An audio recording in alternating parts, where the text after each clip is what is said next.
गुरुर्ब्रह्मा गुरुर्विष्णु गुरुर्देव महेश्वरः गुरुः साक्षात् परं ब्रह्म तस्मै श्रीगुरवे नमः। रामं रामानुजं सीतां भरतं भरतानुजं सुग्रीवं वायुसूनुं च प्रणमामि पुनः पुनः। नमोऽस्तु रामाय सलक्ष्मणाय देव्यै च तस्यै जनकात्मजायै। नमोऽस्तु रुद्रेन्द्रयमानिलेभ्यो नमोऽस्तु चन्द्रार्कमरुद्गणेभ्यः। नारायण नारायण नारायण नारायण। श्रीमद् वाल्मीकि रामायण युद्धकांड प्रसंग हमारा चल रहा है।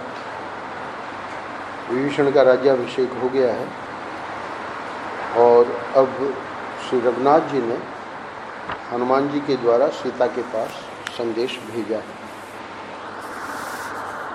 भगवान ने कहा कि हे सुन, तुम इन महाराज विभीषण की आज्ञा लेकर लंका नगरी में प्रवेश करके मिथिलेश कुमारी सीता से उनका कुशल समाचार पूछो और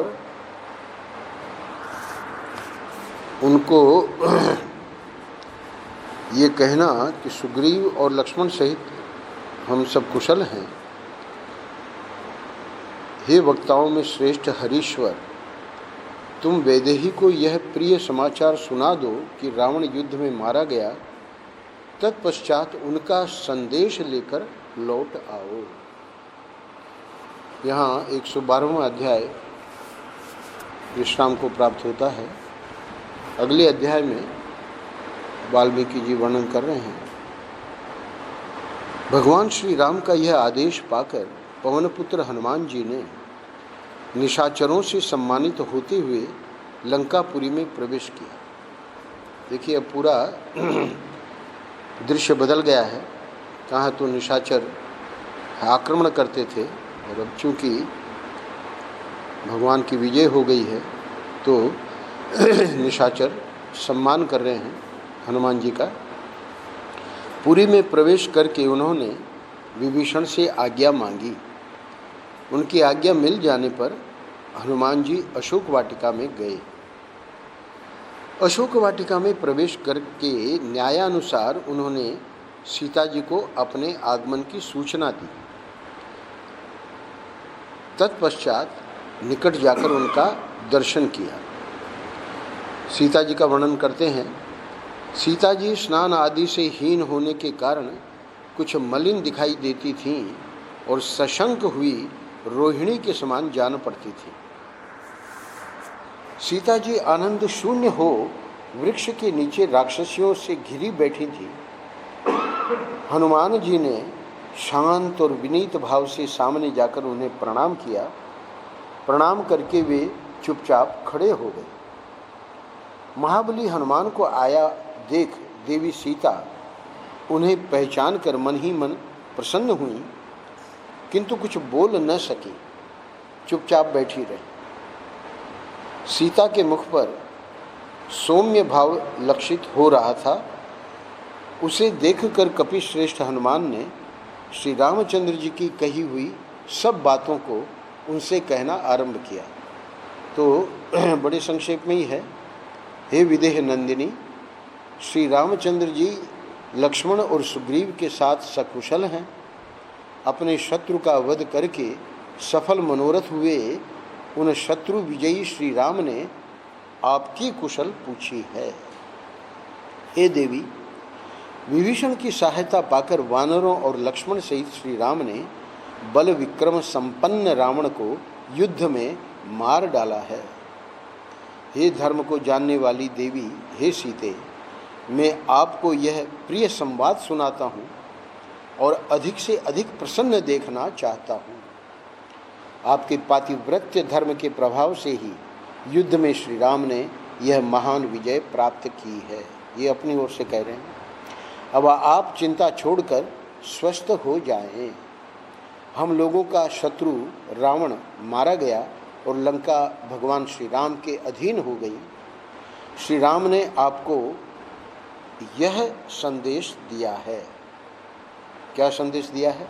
हे देवी, मैंने तुम्हारे उद्धार के लिए जो प्रतिज्ञा की थी उसके लिए निद्रा त्याग कर अथक प्रयत्न किया और समुद्र में पुल बांधकर रावण वध के द्वारा उस प्रतिज्ञा को पूर्ण किया। अब तुम अपने को रावण के घर में वर्तमान समझकर भयभीत न होना, क्योंकि लंका का सारा ऐश्वर्य विभीषण के अधीन कर दिया गया है। अब तुम अपने ही घर में हो, ऐसा जानकर निश्चिंत होकर धैर्य धारण करो। हे देवी, ये विभीषण भी हर्ष से भरकर आपके दर्शन के लिए उत्कंठित हों, अभी यहाँ आ रहे हैं। हनुमान जी ने ये बात इसलिए कही कि विभीषण ने कहा कि आप पहुँचिए और मैं भी वहाँ पहुँच रहा हूँ। हनुमान जी के इस प्रकार कहने पर चंद्रमुखी सीता देवी को बड़ा हर्ष हुआ। हर्ष से उनका गला भर आया और वे कुछ बोल न सकी। अब होता क्या है, सीता जी को मौन देख कपिवर हनुमान जी बोले, हे देवी, आप क्या सोच रही हैं? मुझसे बोलती क्यों नहीं?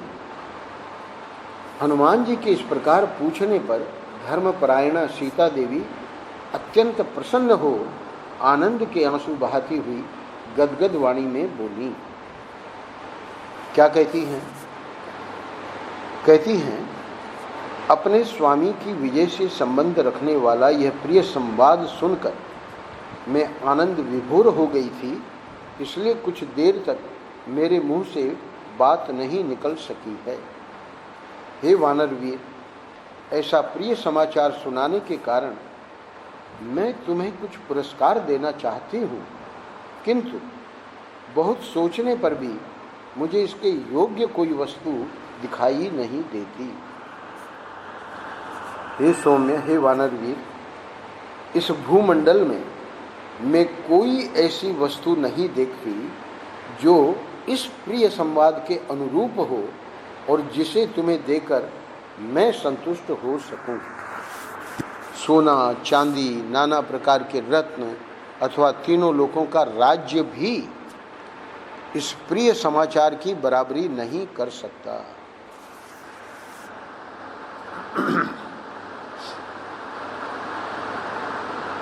महाराज ने एक जगह कहा है कि पशु को घास दो तो बड़ा प्रसन्न होता है।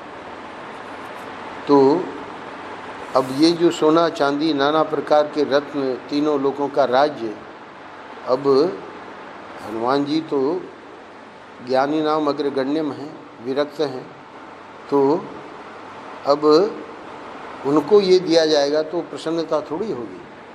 तो इसलिए वो कह रही है, हे विदेह नंदिनी, यानी संसारी को ये सब चीज़ें दो तो सीता जी का कहना है कि वो तो प्रसन्न होगा, पर आपको तो ये कुछ भी देने लायक है नहीं।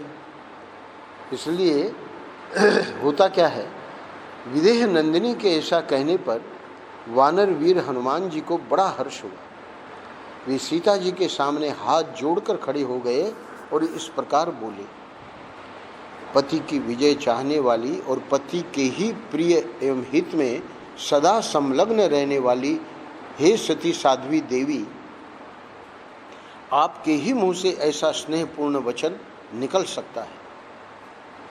आपके इस वचन से मैं सब कुछ पा गया। हे सौम्ये, आपका यह वचन सार गर्भित और स्नेह युक्त है, अतः भांति भांति की रत्न राश और देवताओं के राज्य से भी बढ़कर है। हनुमान जी कहते हैं कि मैं जब ये देखता हूँ कि श्री रामचंद्र जी अपने शत्रु का वध करके विजयी हो गए और स्वयं सकुशल हैं, तब मैं यह अनुभव करता हूँ कि मेरे सारे प्रयोजन सिद्ध हो गए। देवताओं के राज्य आदि सभी उत्कृष्ट गुणों से युक्त पदार्थ मुझे मिल गए। अब इनकी बात सुनकर मिथिलेश कुमारी जानकी ने जो कहा है हे वीरवर, तुम्हारी वाणी उत्तम लक्षणों से संपन्न, माधुर्य गुण से भूषित तथा बुद्धि के 8 अंगों यानी गुणों से अलंकृत है। ऐसी वाणी केवल तुम ही बोल सकते हो। टिप्पणी में गीता प्रेस वालों ने दिया है कि बुद्धि के 8 अंग यानी 8 गुण क्या हैं। पहले भी ये प्रसंग आया था। शुश्रूषा श्रवणम चैव ग्रहणम धारणम तथा टिप्पणी में ऊहापोहो अर्थ विज्ञानम तत्व ज्ञानम च धी गुणाः। 8 चीज़ें हैं। बुद्धि के गुणों में सबसे पहली है कौन सी बात? सुनने की इच्छा। सत्संग है, जो महापुरुषों के वचन है, इनको सुनने की इच्छा हो जाए और सुनने हम ना पहुँचें तो भी बात नहीं बने। सुनना। दूसरा, सुन तो लिया पर ग्रहण नहीं हुआ। तीसरा गुण है ग्रहण करना। इच्छा भी हुई, सुना भी और ग्रहण भी किया। और ग्रहण किया पर स्मरण नहीं आया, समय पे कोई काम नहीं आया सुना हुआ। तो स्मरण रखना, इसके लिए विशेष प्रयास करना पड़ता है कि जैसे यहाँ हमने सुन लिया, सुन के कमरे में जाते हैं तो अपना आगे पाठ पीछे सपाट। तो कोई बातें जब तक उस पर मनन नहीं करेंगे, उसको स्मरण रखने का प्रयास नहीं करेंगे, तब तक वो स्मृति में नहीं रहता। कोई एक आध बात रह जाती है बहुत महत्वपूर्ण, जो हमारे हृदय में प्रवेश करती है। बाकी महाराज जी कहते थे 1 घंटे का प्रवचन, उसको कहो सामने वाले को कि भाई कुछ 1-2 वाक्य सुना दो। बहुत बढ़िया प्रवचन था महाराज जी। स्मरण रखना, ये चौथा। अब स्मरण रखने पर भी जो व्यवहार में समस्याएं आती हैं, तो लगता है कि जो सुना हुआ है वो तो प्रैक्टिकल है नहीं। तो वहाँ ऊहा अपोह, ऊहा 1 और अपोह 2, ये अगले 2 हैं। तो ऊहा का अर्थ होता है तर्क वितर्क, अर्थात भले प्रैक्टिकल नहीं है पर ये शास्त्र की बात है तो अवश्य ही इसमें रहस्य है। वो रहस्य क्या है कि जब हम इसको आचरण में लावेंगे तब इसका आगे चल के हमको पता लगेगा। तो तर्क वितर्क। और अपोह का अर्थ होता है कि वो जो तर्क वितर्क किया तो तर्क वितर्क में ही नहीं पड़े रहे, फिर सिद्धांत का निश्चय कि सही बात यही है जो शास्त्र कह रहे हैं, गुरु कह रहे हैं। और बाकी ये जो व्यावहारिक बातें हैं वो ठीक है अपनी जगह व्यवहार के लिए, पर वे अध्यात्म के मार्ग में वो सब फिट नहीं बैठते। तो इसलिए अपोह से फिर सिद्धांत का निश्चय हो जाता है कि असल में परमात्मा ही सब कुछ है ना, वो ही सर्वोपरि है। और व्यवहार जो है ये मायिक है, ये माया का है। इसमें बस 2 शक्तियां हैं, एक पातनी शक्ति और एक पावनी शक्ति। तो पातनी शक्ति से तो सत्संगी बचता ही है, जो बुद्धिमान सत्संगी है। पावनी शक्ति यही है कि ये सत्संग में जो बातें हमें मिल रही हैं कि भाई ये सब माया का है, इसमें मोह में नहीं पड़ना है, आसक्ति में नहीं पालनी है, तो ये सब चीज़ें वो सिद्धांत का जब निश्चय हो जाता है, इसको अंग्रेजी में कहते हैं कन्विक्शन। कन्विक्शन के बाद उस व्यक्ति को कोई विचलित नहीं कर सकता, क्योंकि हमारा कन्विक्शन नहीं है, सिद्धांत का निश्चय नहीं है, इसलिए हम विचलित हो जाते हैं। तो ये जो है छठा, ये बहुत ही इम्पोर्टेंट है। और इसके बाद जो आखिरी 2 है, अर्थ का ज्ञान होना, यानी शास्त्र जो बता रहे हैं उस शास्त्र के अर्थ का ज्ञान होना। तो ये 6 चीज़ें आई। तब अब क्या हुआ, अब वो एक वैशिष्ट्य आ गया उस व्यक्ति में, और वो शास्त्र पढ़ रहा है और उसके साथ ही साथ उसको उस अर्थ का ज्ञान हो रहा है कि सिद्धांत के अनुरूप ही सब बातें कही जा रही हैं, उसमें कोई अब ऊहापोह के लिए जगह नहीं है। और अंतिम है तत्व को समझना। तो ये जो 8 गुण हैं, इसमें जो अंतिम है वही ये महापुरुष लोग उस तत्व को चूँकि उन्होंने समझ लिया है, उस तत्व में ही परिनिष्ठित है। यानी जो परमार्थ है, जो सिद्धांत का जो निश्चय है, वही उनका निश्चय है, शास्त्रों का निश्चय ही उनका निश्चय है। व्यावहारिक बातें अपनी जगह हैं, उनका वो खंडन नहीं करते, पर व्यावहारिक बातों को सिद्धांत के ऊपर नहीं रखते। सिद्धांत ही सर्वोपरि है, व्यवहार की बातें चूँकि ये माया की हैं, इसलिए उसका कोई ज़्यादा महत्व नहीं है। इसीलिए अभी अभी आया कि सोना चांदी नाना प्रकार के रत्न अथवा तीनों लोगों का राज्य भी इस प्रिय समाचार की बराबरी नहीं कर सकता। क्यों? क्योंकि हनुमान जी ज्ञानी नाम अग्रगण्यम है। इसीलिए वो स्वयं कह रही है कि हे वीरवर, तुम्हारी वाणी उत्तम लक्षणों से संपन्न, माधुर्य गुण से भूषित तथा बुद्धि के 8 अंगों गुणों से अलंकृत है। ऐसी वाणी केवल तुम ही बोल सकते हो। अब आगे प्रसंग आने जा रहा है, उसमें उस प्रसंग को महर्षि बहुत पसंद करते थे, जहाँ हनुमान जी कुछ ऐसी बात करेंगे और वहाँ जगत जननी जगदम्बा को सुधार करना पड़ेगा। तो ये भी देखने लायक है कि कैसे, यानी बुद्धि के 8 गुणों से अलंकृत व्यक्ति भी पूर्व के संस्कारों के कारण कभी क्या बोल देता है। बहुत महत्वपूर्ण प्रसंग आज ही आवेगा। तुम वायु देवता के प्रशंसनीय पुत्र तथा परम धर्मात्मा हो। शारीरिक बल, शूरता, शास्त्र ज्ञान, मानसिक बल, पराक्रम, उत्तम दक्षता, तेज, क्षमा, धैर्य, स्थिरता, विनय तथा अन्य बहुत से सुंदर गुण केवल तुम्ही में एक साथ विद्यमान है। यानी श्रोत्रिय ब्रह्मनिष्ठ जो महापुरुष होते हैं, तो जितने ईश्वरीय गुण हैं वो सब अनायास उनमें आ जाते हैं। फिर कोई ऐसा नहीं है कि ये गुण है ये नहीं है, ऐसा नहीं।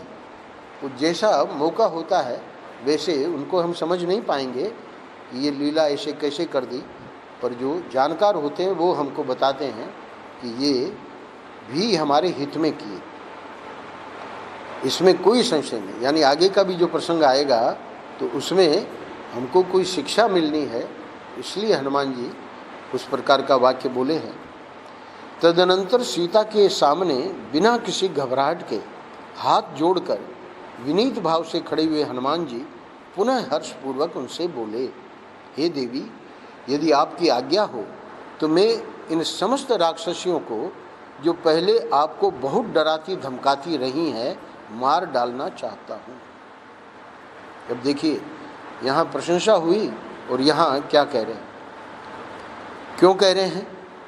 आप जैसी पतिव्रता देवी अशोक वाटिका में बैठकर क्लेश भोग रही थी और ये भयंकर रूप एवं आचार से युक्त जो अभी वहाँ बैठी हैं, वो सब अत्यंत क्रूर दृष्टि वाली विकराल मुखी क्रूर राक्षसियाँ आपको बारंबार कठोर वचनों द्वारा डांटती फटकारती रहती थी। ये सब पूरा प्रसंग आ चुका है। रावण की आज्ञा से, सुंदरकांड में हम लोगों ने श्रवण किया, रावण की आज्ञा से ये जैसी जैसी बातें आपको सुनाती थी, उन सबको मैंने यहाँ रहकर सुना है। जब सीता की खोज करने आए थे तो पेड़ पे छिपे रहे और देख रहे थे कि कैसे डांटती फटकारती थी। तो क्या कह रहे हैं कि ये सब की सब विकराल विकट आकार वाली क्रूर और अत्यंत दारुण हैं। इनके नेत्रों और केशों से भी क्रूरता टपकती है। मैं तरह तरह के आघातों द्वारा इन सब का वध कर डालना चाहता हूँ। 34, 35, 36 3 श्लोकों में मानो रोष है। क्या रोष है? मेरी इच्छा है कि मुक्कों, लातों, विशाल भुजाओं, थप्पड़ों, पिंडलियों और घुटनों की मार से इन्हें घायल करके इनके दांत तोड़ दूं, इनकी नाक और कान काट लूं तथा इनके सिर के बाल नोच लूं। हे यशस्विनी माते, इस तरह बहुत से प्रहारों द्वारा इन सबको पीट कर क्रूरतापूर्ण बातें करने वाली इन अप्रिय कारिणी राक्षसियों को पटक पटक कर मार डालो। जिन जिन भयानक रूप वाली राक्षसियों ने पहले आपको डांट बताई है, उन सबको मैं अभी मौत के घाट उतार दूंगा। बस आपकी आज्ञा चाहिए, इसके लिए आप मुझे केवल आज्ञा दे दें। अब क्या होता है, ये बहुत ही गजब का प्रसंग है। हनुमान जी के ऐसा कहने पर करुणामय स्वभाव वाली दीन वत्सला सीता ने मन ही मन बहुत कुछ सोच विचार करके उनसे इस प्रकार कहा, हे कपिश्रेष्ठ, ये बेचारी राजा के आश्रय में रहने के कारण पराधीन थी, दूसरों की आज्ञा से ही सब कुछ करती थी, अतः स्वामी की आज्ञा का पालन करने वाली इन दासियों पर कौन क्रोध करेगा। मेरा भाग्य ही अच्छा नहीं था तथा मेरे पूर्व जन्म के दुष्कर्म अपना फल देने लगे थे, इसी से मुझे यह सब कष्ट प्राप्त हुआ है। क्योंकि सभी प्राणी अपने किए हुए शुभाशुभ कर्मों का ही फल भोगते हैं। अतः हे महाबाहो, तुम इन्हें मारने की बात न कहो। मेरे लिए देव का ही ऐसा विधान था। मुझे अपने पूर्व कर्म जनित दशा के योग से यह सारा दुख निश्चित रूप से भोगना ही था। इसलिए रावण की दासियों का यदि कुछ अपराध हो भी तो उसे मैं क्षमा करती हूँ, क्योंकि इनके प्रति दया के उद्रेक से मैं उनकी करुणा जागृत हो गई है, जगत जननी जगदम्बा की, तो मैं द्रवित हो रही हूँ। हे पवन कुमार, उस राक्षस की आज्ञा से ही ये मुझे धमकाया करती थी। जब से वह मारा गया है तब से ये बेचारी मुझे कुछ नहीं कहती। इन्होंने डराना धमकाना छोड़ दिया है। अर्थात सीता जी के पास त्रिजटा समाचार पहुंचा देती थी युद्ध का, तो सीता जी को ये पता लग गया है कि रावण मारा गया है। हनुमान जी तो बाद में आए और इन्होंने डराना धमकाना बंद कर दिया। हे वानरवीर, इस विषय में एक पुराना धर्म सम्मत श्लोक है जिसे किसी व्याघ्र के निकट एक रीछ ने कहा था। वह श्लोक मैं बता रही हूँ, सुनो। तो रीछ का कहा हुआ वो श्लोक यहाँ बताती हैं। श्लोक है, न परह पापमादत्ते परेशान पाप कर्मणाम समयो रक्षितव्यस्तु संत चारित्र भूषणाः। 44वां श्लोक। क्या अर्थ हुआ? यानी रीछ ने क्या कहा था व्याघ्र को? रीछ ने यह कहा था, श्रेष्ठ पुरुष दूसरे की बुराई करने वाले पापियों के पाप कर्म को नहीं अपनाते हैं। रीछ ने व्याघ्र को कहा कि जो श्रेष्ठ पुरुष होते हैं वे दूसरे की बुराई करने वाले पापियों के जो पाप कर्म हैं उसको नहीं अपनाते, बल्कि बदले में उनके साथ यानी पापियों के साथ स्वयं भी पापपूर्ण बर्ताव नहीं करना चाहते हैं।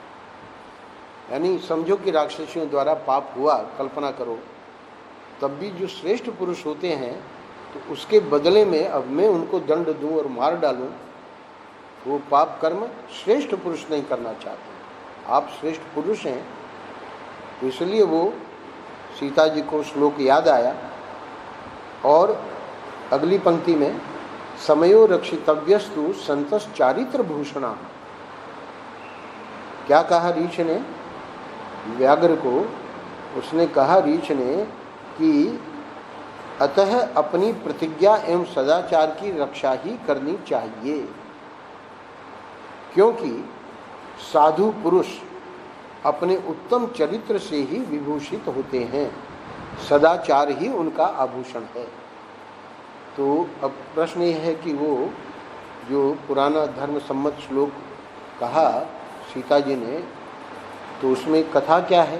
तो टिप्पणी में कथा बताई है। पहले की बात है, एक बाघ ने किसी व्याध का पीछा किया। अब वो व्याध जो था तो बाघ आ गया। अब बाघ पीछे है तो बाण से मार भी नहीं सकता, अब तो उसके मरने की स्थिति आ गई। तो वो व्याध भाग कर एक वृक्ष पर चढ़ गया।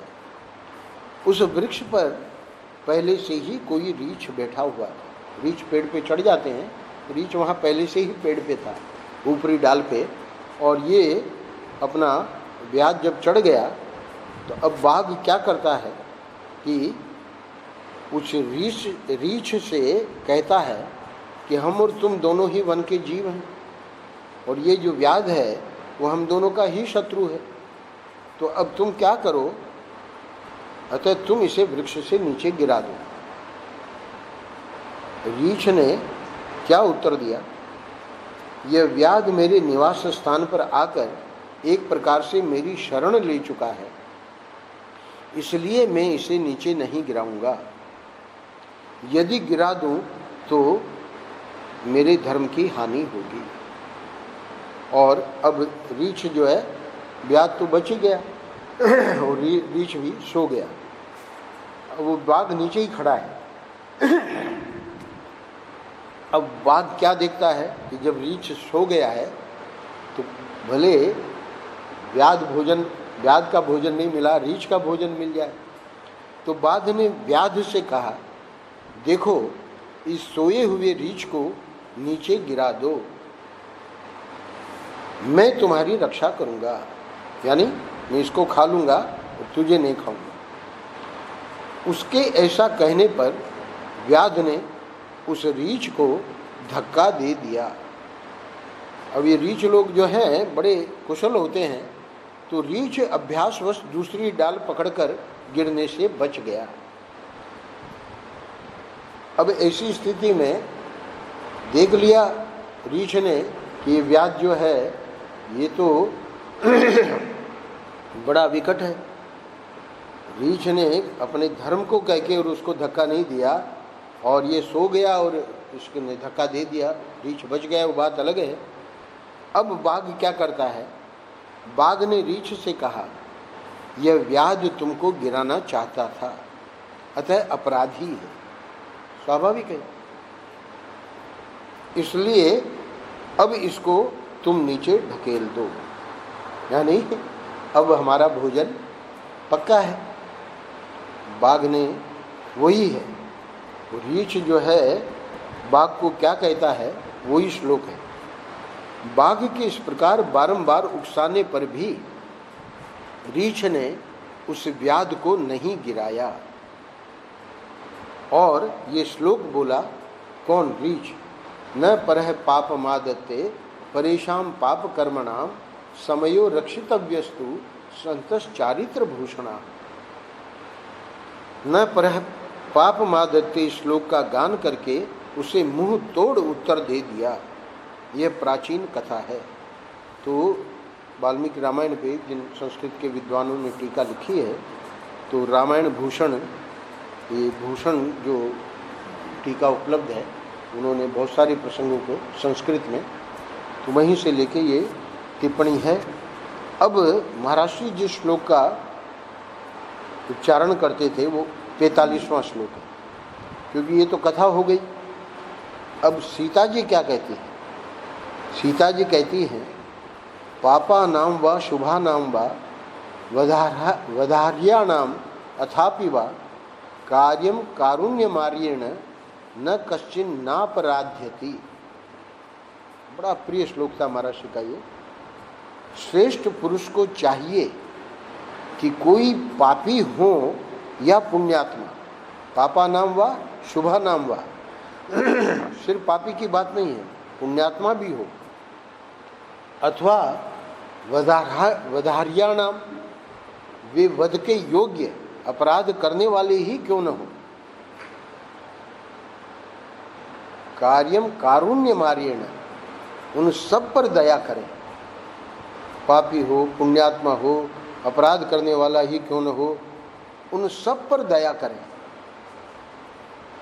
क्यों दया करें, क्योंकि ऐसा कोई भी प्राणी नहीं है, न कश्चिन न अपराध्यति, क्योंकि ऐसा कोई भी प्राणी नहीं है जिससे कभी अपराध होता ही न हो।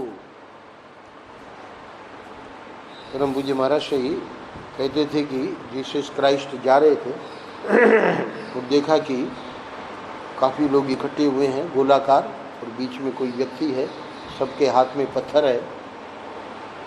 समझ नहीं पाए ईसा मसीह ये क्या करने जा रहे हैं। पूछा किसी से, बोले कि ये अपराधी है और इसने अपराध किया है और हम सब लोग पत्थर मार के इसको मार डालें। ईसा मसीह ने कहा कि सबसे पहला पत्थर वो मारे जिसने कभी कोई अपराध न किया। सबके हाथ से पत्थर छूटे। न कश्चित न अपराध्य, ऐसा कोई भी प्राणी नहीं है जिससे कभी अपराध होता ही न हो। तो अंत में क्या कहती है 46वें श्लोक में, जो लोगों की हिंसा में ही रमते और सदा पाप का ही आचरण करते हैं। इस श्लोक में तो पापा नाम व शुभा नाम व, पर कल्पना करो उनका क्या किया जाए जो लोगों की हिंसा में ही रमते हैं और सदा पाप का ही आचरण करते हैं। तो जगत जननी जगदम्बा सीता जी कह रही है, उन क्रूर स्वभाव वाले पापियों का भी कभी अमंगल नहीं करना चाहिए। ये सनातन वैदिक धर्म का जो सिद्धांत है, परमात्मा ही सब रूपों में है। परमात्मा के सिवाय दूसरी कोई वस्तु नहीं। देखिए रावण कौन है? जय विजय, रावण कुंभकर्ण। तो उद्धार किया भगवान ने उस योनि से, तो शाप मिला हुआ था। परमात्मा के सिवाय दूसरी कोई वस्तु नहीं है। उस दृष्टि से ये 46वां श्लोक है कि जो लोगों की हिंसा में ही रमते और सदा पाप का ही आचरण करते हैं, उन क्रूर स्वभाव वाले पापियों का भी कभी अमंगल नहीं करना चाहिए। मैंने सुनाया था पूरी शंकराचार्य जी के यहाँ, हम भी बैठे थे, शाम का समय हो गया, कुछ नवयुवक आए हुए थे, गीता गंगा जी का ये कर रहे हैं, पवित्र करने के लिए क्या क्या योजना है वगैरह बताने के लिए। तो अब वो शाम के समय में बाहर बरामदे में महाराज बैठे थे, तो मच्छर आ गए थे और वो एक जो नवयुवक था वो बार बार मतलब जैसे मच्छर काटता था तो वैसे ही उसको मच्छर को मारने के लिए पीट देता था। और वहाँ ये भी नहीं देखा गया, हमारे पूरी शंकराचार्य जी से उसको रोके, बोले भैया यहाँ ऐसा नहीं करते। जो लोगों की हिंसा में ही रमते और सदा पाप का ही आचरण करते हैं, उन क्रूर स्वभाव वाले पापियों का भी कभी अमंगल नहीं करना चाहिए। सीता जी के ऐसा कहने पर बातचीत करने में कुशल हनुमान जी ने उन सती साध्वी श्री राम पत्नी को जो उत्तर दिया है, ये अंतिम जो 6 श्लोक हैं इनको हम कल करके, और ये 113वां अध्याय विश्राम को प्राप्त होगा कल। अब श्री राम जी ये जो संदेश देंगे हनुमान जी सीता जी का, जो कि कल आवेगा, तो उस संदेश को सुनकर श्री राम की आज्ञा से विभीषण का सीता को उनके समीप लाना और सीता का प्रियतम के मुख चंद्र का दर्शन करना। और ये तो 114वां अध्याय है, और 115वां अध्याय वाल्मीकि रामायण का अद्भुत है। सीता के चरित्र पर संदेह करके श्री राम का उन्हें ग्रहण करने से इनकार करना और अन्यत्र जाने के लिए कहा। बहुत ही गजब का अध्याय है। नारायण नारायण नारायण।